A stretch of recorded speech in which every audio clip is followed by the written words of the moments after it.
Jepsen farms wheat on shallow soils in the low rainfall zone of the inland Pacific Northwest. In an area where most farmers grow just one winter wheat crop every 2 years, he's developed a flexible cropping system based on his unique soil and moisture conditions. This system improves his bottom line and allows him to better manage weeds and build soil organic matter. Instead of a fallow period, we're able to grow a crop that we can make a profit on. And at the same time, we can control weeds and do some other good things. Our goal is to make the most amount of profit over the long haul, over several years. And then the flex rotation allows us to sneak in an annual crop when we would have nothing growing. My name is Bill Jepsen, and this farm is located about 14 miles south of Ione, Oregon. That's in northeastern Oregon. We're at an altitude of about 22 to 2,800 feet, and we get about 12 inches of rain a year here. Well, we call it flex cropping because we basically decide based on weather, how much water is stored in the soil, and what the markets are, what we're going to grow. So we farm on 2 to 3 feet of soils, and with a solid basalt bedrock underneath. And because of that, the primary rotation here is winter wheat on fallow. And that's been that way since they broke the ground out here in the 1890s. In 1999, we converted the entire farm to a direct seed system.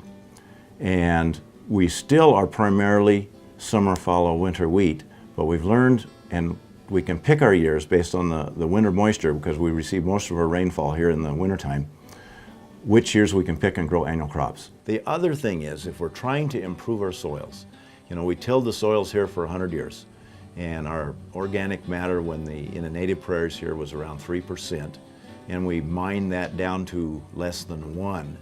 So the goal is, with direct seeding, is to slowly build that back, and it's slow. The changes are very, very slow.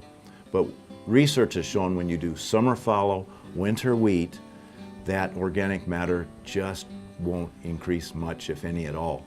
You need a crop growing every year. The problem is we're too dry to grow a crop every year. So we try to grow a crop every year when we can, or at least annual crops when we can. So it's better for the soil as well. The flex rotation has its problems, and as we found out, you have to realize that on certain years it's possible you could grow no crop. In 2011, we seeded our Chem Fallow winter wheat. That was the year we had perfect fall conditions, and we went ahead and seeded some annual crop winter wheat. It was wet spring, could hardly get in the field, in fact, in the spring. We went ahead and seeded the rest of it to annual crop spring wheat. That was the year the markets were high and a good chance of getting a good yield, and then we hit a home run. Excellent yields, cut more grain than we've ever in the history of the farm. What happened the next winter was it was a dry winter, and it was too dry to seed any annual crops. So we were out last year. The whole farm had a year of Chem Fallow. And that's one of the weak spots of the flex rotation, is you may have a year with no crops. One of the things we've tried to do here is get out of debt. And we got out of debt about 15 years ago. And so we try to build up enough cash reserves to take a hit. And that has helped.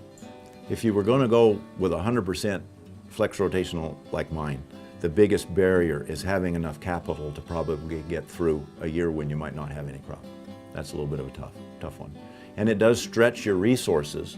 If you have all your acres in, it stretches your resources on getting it all seeded timely and then getting it harvested in a timely fashion too.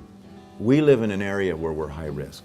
Our yields can go all the way from 20 bushels on summer fallow wheat to 65. And because of that huge variation, crop insurance is always an important part of our management here. And unless it gets too expensive, we will purchase it, and probably will continue to. It's like anything else, you wouldn't want to jump into it all at once. It's one thing you'd start with, kind of on a field-by-field basis. Well, we'll try it with this field, we'll try it with that field, and then go from there. So pick your fields that you got the worst problem with grassy weeds, and those are the good ones to annual spring crop, because you're killing 2 birds with 1 stone. You might make some money on the spring crop as well as control the weeds for another year. If you're in an area, a drier area that you're in, predominantly summer fallow winter wheat, and you're a direct seeder, you can grow annual crops on certain years. There's years that'll work, even in the drier areas.